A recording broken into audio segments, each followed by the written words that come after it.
रायगड, महाराष्ट्रासह देश विदेशातील ताज्या बातम्या पाहण्यासाठी मॅक्स इंडिया लाईव्ह चॅनलला सबस्क्राईब करा आणि बेल आयकॉन दाबायला विसरू नका. सामाजिक स्थिती आता जी आपण बघतो आरक्षणाच्या मुद्द्यावर आपण सगळ्यांकडे कशा पद्धतीने बघतो? सगळे समाजात मला असं वाटतं की समाज तुटू नये. समाज तुटला तर त्यातून अराजक निर्माण होतं. एवढंच मला वाटतं की आपण भावंडांसारखे राहतो, एक समाज म्हणून राहतो. जेव्हा आपल्यावर संकट येतं तेव्हा आपण एकत्रित धावून जातो. तर ती एक मोळीची गोष्ट आणि एका लाकडाची गोष्ट ही आपणा सर्वांना माहिती आहे. जोपर्यंत आपण मोळीच्या अवस्थेत आहोत तोपर्यंत आपल्याला तोडणं फारसं शक्य नाही. पण आपण जर वेगवेगळी लाकडं होत गेलो तर आपल्याला तोडणं फार सहज सुलभ होईल.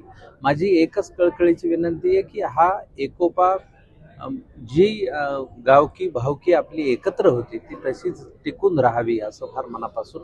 महाराष्ट्राला ज्यांची जबाबदारी ज्यांची आहे ते राजकीय नेते मात्र याचं कुठेतरी भांडवल करतात. अनेक राजकीय नेते जे आहेत ते प्रत्येक वेगळ्या स्वतःच्या समाजापुरतं बोलायला लागले. त्याच्यामुळे समाजी रस्त्यावरती आहे. खरं तर मला असं वाटतं की यावर विचार मांडण्यापेक्षा तुम्ही त्यांनाच विचारलेलं हे बरं राहील, कारण प्रत्येकाची भूमिका सापेक्ष आहे.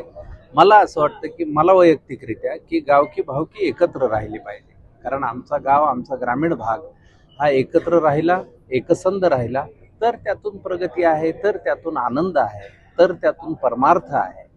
तर त्यामुळे आणि आपण राजकीय लोकांना सल्ले द्यावेत एवढे काही आपण मोठे नाहीत आणि आपण त्या क्षेत्रातलेही नाही. त्यामुळे तुमची जी भावना आहे नागरिक म्हणून तीच माझीही भावना आहे. आपल्यातल्या एकोपा आपण टिकून ठेवावा, कारण आता निसर्ग सुद्धा कोपत चाललाय. त्यामुळे आपल्याला एकत्र राहणं गरजेचं आहे.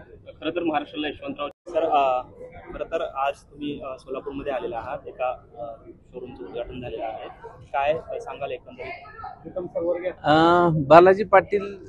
बालाजी जाधव साहेबांचं हे शोरूम आहे, पद्मजा शोरूम.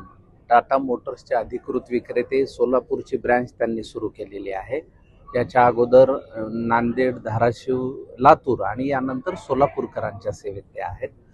मला असं वाटतं की बालाजीरावांचा परिचय हा नांदेडमध्ये माझा झालेला आहे. कुसुम सभागृहात आम्ही 2-3 कार्यक्रमांच्या निमित्तानं भेटलो होतो आणि अत्यंत मेहनतीतून शून्यातून व्यवसाय सुरू करून छोट्याशा हॉटेलिंगच्या धंद्यापासून ते आज वेगवेगळ्या क्षेत्रामधली चांगली भरारी व्यावसायिकदृष्ट्या बालाजीरावांनी आणि त्यांच्या कुटुंबियांनी घेतली आहे.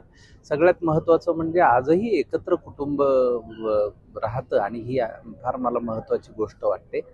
त्यांना सदिच्छा, शुभेच्छा देण्यासाठी मी आज इथे आलो होतो आणि मला मनस्वी आनंद आहे की रतन टाटांचा एक फोटो त्यांनी छान शोरूममध्ये लावलेला आहे आणि आपल्या देशाचंच नव्हे तर संपूर्ण जगभराचं भूषण असलेले रतनजी टाटा यांच्या टाटा मोटर्सचेच ते विक्रेते आहेत. तर मला वाटतं त्यांचा व्यवसायाची भरभराट हो, त्यांच्या कुटुंबियांची भरभराट हो या सदिच्छा देण्यासाठी मी इथे. राज्यभरामध्ये मोठ्या प्रमाणात पावसाचं थैमान जे आहे ते पाहायला मिळते. एकेकाळी तुम्ही पाण्यासाठी चळवळ राबवली, आता मात्र पाणी नको अशी चळवळ राबवण्याची वेळ आलेली आहे. पण खूप नुकसान झाले शेतकऱ्यांचे. हो, सरकारला काय सल्ला असणार? अर्थातच हे आम्ही म्हणजे पाण्याचं काम चळवळ चालवली होती असं नाहीये. परवाच आम्ही दशकपूर्ती समारंभ त्याचा साजरा केला. आम्ही महाराष्ट्रभरात गेले दशकभरात कार्यरत आहोत, अजूनही कार्यरत आहोत. दुसरं, यावर्षी पाऊस जास्त झालेला आहे. निसर्गाचा अंदाज अलीकडच्या काळात कोणालाही देता येत नाहीये. त्यामुळे निसर्गाने फक्त महाराष्ट्रापुरतंच थैमान घातले का तर नाही, जगभरामध्ये निसर्गाचे रौद्र रूप आपल्याला पाहायला मिळते वारंवार. या वर्षीच्या सुरुवातीपासून पाहायला मिळतंय. यंदा अतिवृष्टी जास्त झालेली आहे. तेव्हा राज्य शासनाला एक कळकळीचं आवाहन असं की सर्व शेतकऱ्यांची जास्तीत जास्त मदत या निमित्ताने राज्य शासनाने करावी. त्यांनी त्या दृष्टीने पावलं टाकायला सुरुवातही केलेली आहे. ही अतिशय आनंदाची गोष्ट आहे. पण प्रत्येक शेतकऱ्याला न्याय मिळावा ही भूमिका गेले दशकभरापासून आम्ही मांडतो आहोत.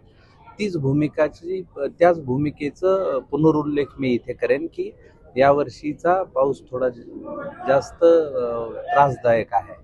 त्यामुळे उभं पीक आपल्याला बुडालेलं दिसतंय प्रत्येक शेतात. इव्हन सोलापूर जिल्ह्यामध्येही परवा अतिवृष्टी झाली आणि सर्व पिकं पाण्याखाली गेलेली आहेत. त्यामुळे हा जो खरीपाचा हंगाम आहे तो हातात तोंडाशी आलेला घास जाण्याची भीती आता आपल्या सगळ्यांसमोर आहे आणि मला असं वाटतं की ह्यात जास्तीत जास्त भरीव तरतूद शासनाने शेतकरी बांधवांसाठी केली पाहिजे. सर, आपण खरं सामाजिक भूमिका वारसा आहे, मात्र सध्याचं आपण राजकीय जर बघितलं तर आमदार गोपीचंद पडळकर यांनी जयंत पाटील यांच्या वडिलांपर्यंत टीका केली आहे. राजकीय क्षेत्रात मी कार्यरत नसल्यामुळे राजकीय भाष्य करणार नाही. तुम्ही मला इतर प्रश्न जे मला उमजतील, ज्याचं मला आकलन होईल, ज्याचं मला थोडंसं अल्पज्ञान आहे, अशा मुद्द्यांवरच मी बोलेन. राजकीय लोक काय बोलतात हा सर्वस्वी त्यांचा प्रश्न आहे. त्यांनी एकमेकांविषयी काय बोलावं हा सर्वस्वी त्यांचा प्रश्न आहे. आम्ही कलावंत मंडळी आहोत.